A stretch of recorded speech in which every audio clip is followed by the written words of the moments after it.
Hi, it's John again. So what this is the normal episode for Friday morning. I had recorded this before any of the Kimmel news broke. So what I often pre-tape Friday during the fall because I teach a class on Thursday morning. It just makes my life easier. And my rule is, and if something happens, I'll just do a bonus episode. So that's exactly what's going on. In case you missed it yesterday afternoon, sometime a little before 4 p.m. Eastern, I dropped a bonus episode where I talked about some Kimmel stuff. And then a little while after, I dropped a second bonus episode that was a crossover with Mike Chisholm from the Letterman podcast. So we talked for about an hour about Jimmy Kimmel. This that you're about to hear is the normal Friday episode. And then I'll come back this afternoon and do another Kimmel bonus. So here's regular Friday. Calaroga Shark Media.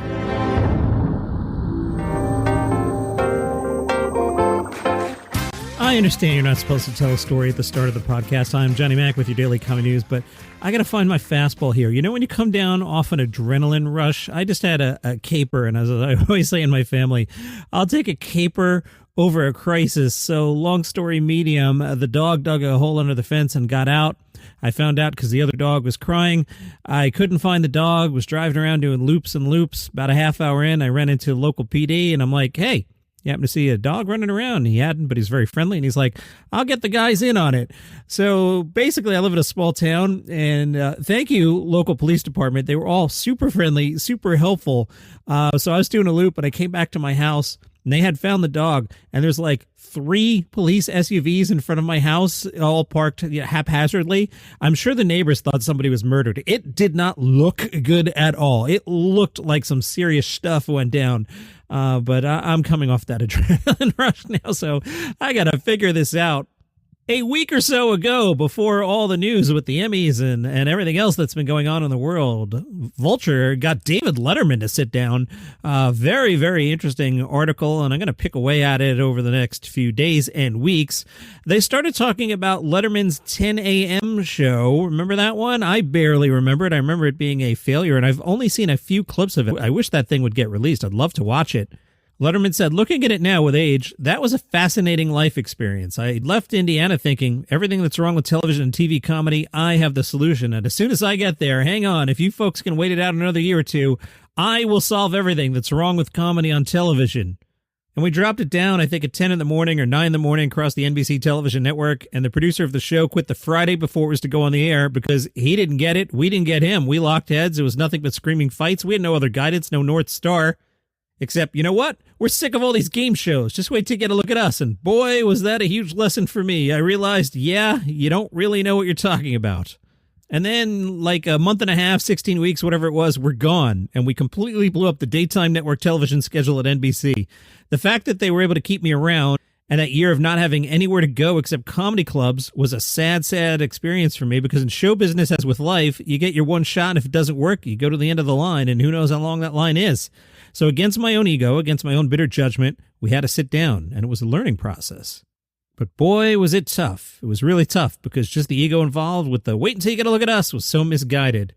Vulture points out, if you've seen clips of the morning program, a lot of the DNA of late night was there, including jokes about New York and segments like Small Town News. They were curious how Dave decided what to keep and what to change for late night. Dave said, well, it was interesting because of the failure of the daytime show and the restrictions that were placed on us in order to protect our relationship with the Tonight Show. It was nothing punitive, but there were certain restrictions. No monologue, no big orchestra. We couldn't book the same guests they were booking. All those things actually worked in our favor. We had a tremendous group of musicians. I wasn't carrying a Johnny Carson monologue for ourselves, and the people he was booking were probably of no interest to us at that time. That all changed, of course, but that helped us. Now, the other side of this, every second I was on the air, I was waiting to get the hook because it would come and gone so quickly, and the result of it was just darkness for a year. I feared that, so I'm torn between the two things. It didn't work the first time. We have reasons now to alter the show or to keep it the same way, but what the hell happens if this goes away? So the first 2 or 3 months, I think we're all nervous about the outcome. But then again, you have to remember those days, there was nothing on opposite us. So no offense, you could have had a show that would have been successful. AL.com, Alabama.com, caught up with Mark Norman. They were curious about his appearances on the Joe Rogan Experience. Always a good phrase to say in full for the Apple Podcast transcripts. That's right. I said Joe Rogan Experience. Mark Normand, what's something interesting behind the scenes of the Joe Rogan Experience? Norman said, well, famously, Joe Rogan on the Joe Rogan Experience turns down a lot of people. He actually wants to talk to you. He doesn't want to have a guy on because he's promoting a movie, you know? So I think that shows in the show, which of course is called what? That's right, the Joe Rogan Experience. Whether you watch the Joe Rogan Experience or not, I know it's a very divisive topic, found my fastball, but if you watch it, it's pretty genuine. Watch? No, it's a podcast. We listen to podcasts, Mark Normand. We don't watch them. If Joe Rogan doesn't think it's funny, he won't laugh, which is painful for a comedian usually, but if he thinks it's funny to laugh, if he thinks it's interesting, he'll divulge. If he doesn't, he'll move on. And it's the opposite of a guy like Jimmy Fallon, who's a sweet guy, but I mean, let's be honest, he's falling over, slapping the desk over a mediocre joke, you know? Mark Normand was asked about the future of late-night comedy. Mark Normand said, I think there's always going to be talk shows. They're just different formats. It's kind of like there's always going to be a Jenner, but one day it's Bruce, the next day it's Caitlyn. Things just change. That's a funny line. And I think podcasts have filled in the gap of talk shows. And so I did all the talk shows, and those that were relevant and those that became a little more irrelevant. So then you go, what's relevant? Let me get on Bad Friends with Andrew Santino and Bobby Lee, or This Past Weekend with Theo Vaughn, or whatever the pod du jour. So it just morphs, and in 5 years, it'll probably be a new thing. Thanks, SEO friends. Caleb Hearon has a special out on HBO Max today. Or no, it's just, what are we calling it now? Yeah, it's HBO Max. I can't keep track of what you people call this thing. You know, the thing on your streamer that you call HBO, that button. Click that one. Caleb Hearon, model comedian, tonight, 9 Eastern.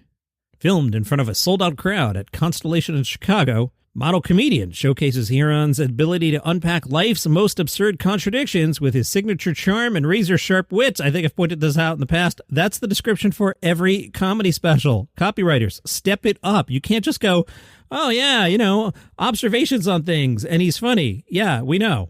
The newly 30-year-old Heron deploys his generational Midwestern wisdom to solve most of the world's problems, politics, internet trolls, and learning that we're not that different from our parents. See, that's good copy. That was a good job there. All right, I bounced this yesterday. The Toronto Comedy Festival actually kicked off Thursday night, but if you listened to yesterday's show, I kind of landed in a soft place and was like, you should get out now, and I got out then.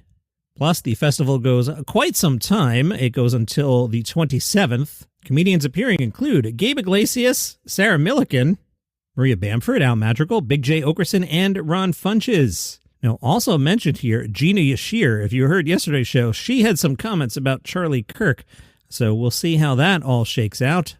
Let's see who's there tonight. Sarah Millican at 7, Ron Funches at 7, Jay Jordan 7, Zarna Garg at 7, Safari Time live taping at 7, the JFL live sessions at 7, Dual Citizens at 7, Gabe Iglesias at 8, John Moston, special taping at 8:30, Brittany Schmidt at 9, more Safari Time, more John Moston, The Alternative Show with James Adomian at 11, and Midnight Madness at 11:30. All right, if we were there tonight, just working backwards, Adomian doing an alt show at 11 o'clock, if I could stay awake that long, yeah, absolutely. Like, Gabe is good, but we know what Gabe does. That's a bad use of the festival. The time I did the Toronto Comedy Festival, it was one of my favorites because you can really, really bar hop in Toronto, and that is the best way to do things. I remember one time I saw Ryan Belville and K. Trevor Wilson in a bar somewhere. They were just fantastic. So if you're up at the Toronto Festival, don't go see the people you've heard of. Do some smaller things. I mean, you've heard of James Adomian, but it's an alt show. Do that. And for an early show, let's see, Jay Jordan, we could do, what was the other one? Funches, Sarah Millican. Maybe do Sarah at 7 o'clock, just for something different. Can't stop talking about the Emmys. Amy Poehler weighed in. Her guest, Benedict Cumberbatch, who said, if you can do comedy, you can do anything. I really believe that. Amy said, of course, you don't have to tell me, babe. Every single year, the Oscars, everybody in comedy gets blanked and all the serious people get up and accept it's some hot BS because comedy's not easy. And I got to tell you, both you and Olivia Colman can do both. Yeah, I saw a bunch of people mentioning lately, like, there's no best comedic actor. One person who made that point is Jim Jefferies on his recent special. Shockingly, I watched some comedy specials the other night. I started out with my friend Larry the Cable Guy, his special on Amazon.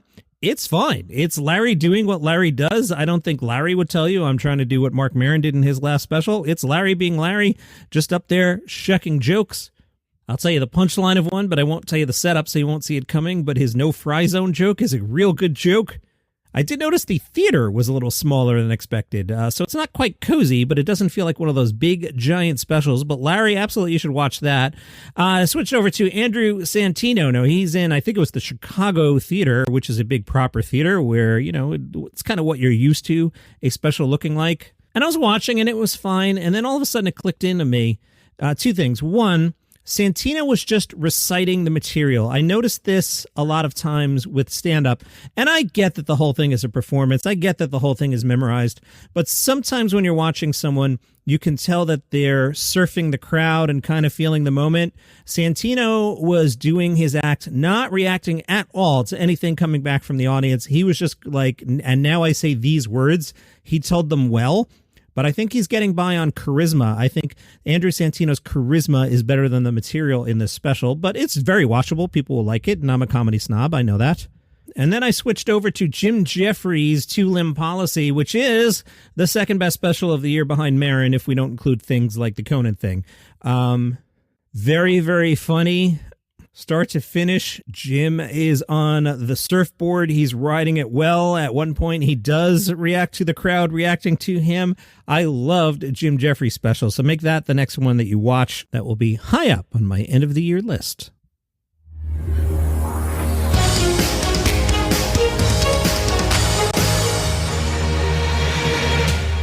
Comedy stock market. By the way, when you guys figure out who the voice of Comedy Stock Market is, let me know. It's a famous person. Let me know when you figure it out. Comedy Stock Market every Friday. We buy, hold, or sell stock in comedians. And Johnny Mac did you wrong last week. I told you to load up on Nate Bargatze, and boy, I cost us the house. Sorry about that. We all live in a camper now. Oh boy, Nate really ate it on the Emmys. That was a mistake by Johnny Mac. I thought he was going to do well. He did not. So we are selling all of it. Sell all your Nate. Let's get out. That was the peak, and he blew the peak. It's all downhill from here. Nate Bargatze has peaked. You heard Johnny Mac declare it. Sell what you have of your Nate Bargatze. Get out while you still can. You know who we should buy? Jim Jefferies. Just we'll quietly gobble up some Jim Jefferies. In the Facebook group, Daily Comedy News Podcast Group, Dylan pointed out, every Jefferies special is good, and day in, day out, he's super reliable. So we'll quietly gobble up some Jim Jefferies as we sell our Nate Bargatze. I had here earlier in the week, we should buy more Santino because he can keep a secret if you heard the Taylor Swift story. And, you know, it's theoretical he could get invited to the Taylor Swift wedding, even though he doesn't think he will. So because of that, let's buy some Santino. Even though I didn't love the special, the civilians will. We'll buy Santino, we'll sell Nate, we'll buy Jim Jefferies, and that is your comedy stock market for this week. Heading over to Gossip Corner, you're not getting two songs in one episode. So we'll do Gossip Corner without the catchy song. Delta Airlines has issued a response in regards to comedian Guy Branum, claiming another passenger elbowed him for being overweight on a flight from New York to L.A. What? Delta Airlines tells TMZ, Delta sincerely appreciates the actions of our crew and customers for de-escalating this situation. We apologize to our customers for the delay and thank them for their understanding. I'd be furious if there was a delay over this.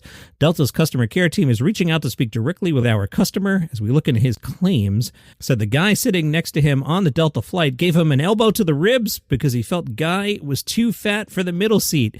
Why is Guy flying in a middle seat? You have to have some money. I have aisle seat money. And how big is Guy anyway? Guy Branum, who perhaps, possibly, maybe wants some attention, posted video from the interaction as he's in the middle seat arguing with a man seated in the aisle. Wait, I gotta find this then. Hold on.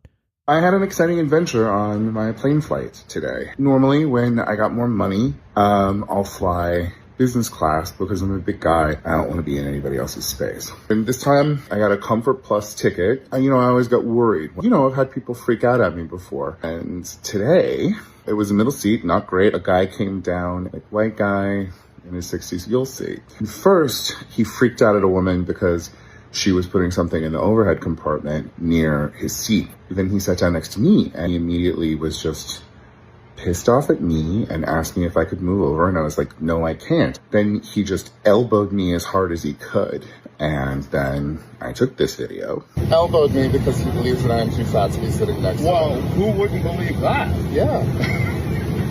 Wow. Would you be happy if I elbowed you back? Well, there's not a lot of room here for me. I know. I paid for this seat too. I paid for the seat as well. I think you'd want to at least share the armrest. Yeah. Yes, we're not sharing the armrest right now. Right now, you are using the armrest because you elbowed me to get How out. am I? I'm not even on the armrest. I'm not on the armrest either. Sir, how do you think I should solve this problem? You're not going to believe this. Yes. No, I'm serious. You think You're I not- should? You think no. I should exist differently? You're not going to believe. Also, let's be fair. You are hardly stuffed yourself. I'm a member of Weight Watchers. Okay. I swear to you. I Okay. can show it on my phone. Okay. And that is how I lost weight. So in the next 20 minutes or so, No, have you ever? do you think I have ever? Do you think I have ever tried to lose weight? No, I'm just saying. Do you think I have ever tried to lose weight, sir? I don't know. You really think that I'm a fat person in this country and I have never tried to lose weight? I don't know. Okay. When a flight attendant came by, I told them that he had hit me, but I was okay to stay in the seat if necessary.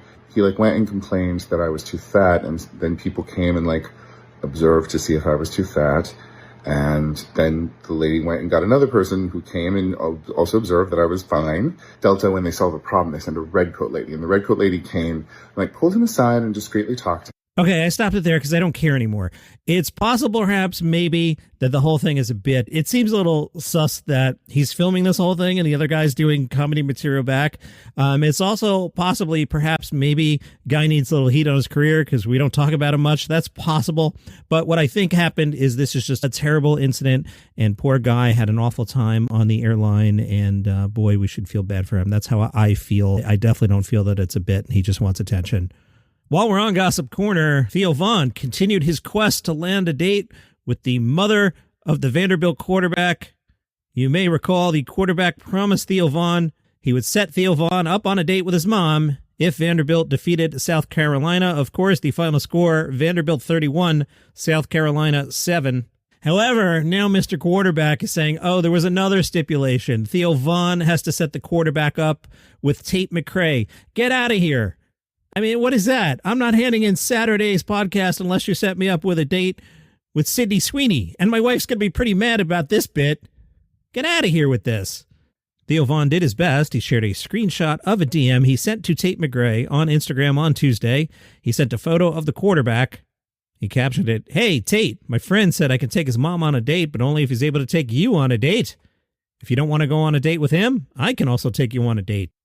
And that is your comedy news for today. About plenty of stuff. I've got a pretty robust weekend coming up, so don't skip the weekend episodes. Got a lot to tell you about, and I'll see you tomorrow.